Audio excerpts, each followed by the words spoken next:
We all know what the big lie is, but do you know what the other big lie is?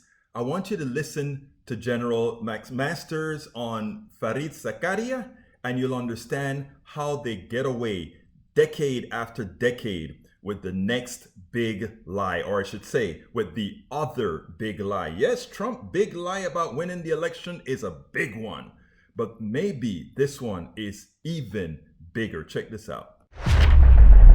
China today. They're not very good. There's not much communication, not much contact. The report of General Milley calling his Chinese counterpart in the middle of the American crisis because he got wind of the fact that the Chinese thought that the U.S. was about to invade.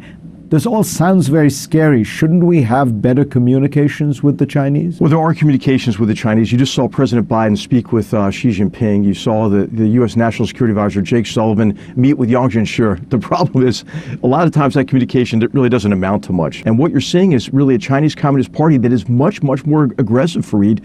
And we've seen it internationally, right, with this wolf warrior diplomacy. I mentioned the campaign of economic coercion aimed at Australia. So I think having lines of communication open or one thing, but I don't know if the Chinese Communist Party leadership on the other end is listening. I think that they also have a perception these days, Fareed, that we're weak, right? They've been watching the traumas we've gone through, of a pandemic, a recession associated with the pandemic, the social and racial divisions laid bare by George Floyd's murder, the vitriolic partisanship that culminated in an assault on the Capitol. And I think they're looking at all this and they're thinking, hey, the United States is weak. If they're also looking at our defense budget I don't think is doing enough, Fareed, to make up for really what has been a bow wave of deferred modernization to answer some of the asymmetric capabilities that the Chinese Communist Party, People's Liberation Army have developed. I mean, they have increased their defense spending 400% since 1995.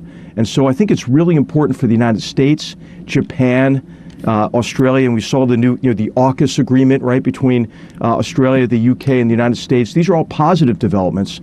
But I'll tell you, Fareed, we're behind, as you mentioned. In a speech just a few days ago, the Taiwanese Minister of Defense said, hey, by 2025, the People's Liberation Army may be able to accomplish its objectives on Taiwan by the use of force at low cost.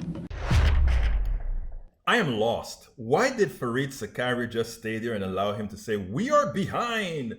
Our military is behind. We got to build more. We have to spend more on the military. Listen to this number. America spends more than the next eight countries combined on their defense budget. Again, more than the next 8 countries combined. China has more than 4 times the population of the United States.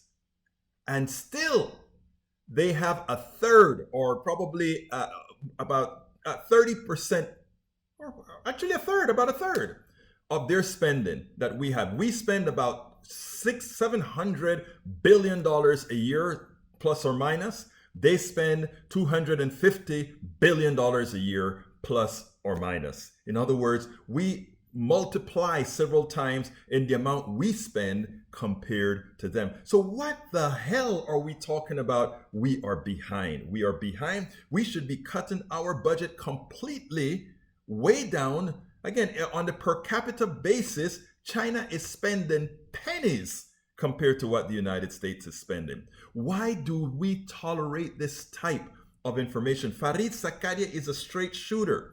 It seems like he kind of wanted to cut off the general when the general started to say, we are behind. I mean, he kind of got in there. I didn't play the entire cut. He cut the conversation right there. But he should have gone out of his way to say, how can we say we're behind when we're 2 or 3 times more in spending than China, when we spend more than the 8 other countries combined for our defense? This is a sham, and folks, you have to understand it so that when the Republicans put out stuff about, we need to fund the military, or the right-wing Democrats put out, we need to fund the military, you know that they are simply pulling one over you. You need to fund Americans. That's what needs to be funded.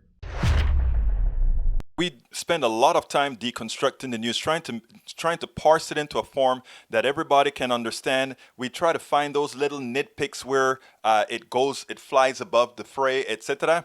If you really like these videos that we do, I want to ask a big favor. Please go ahead, number one, subscribe to our channel, and number two, please join if you can. Thank you so kindly for watching. Keep watching. Please remember to share. We must populate the entire internet with our progressive message, a message that we know is what most Americans say that they want. So help us, please join.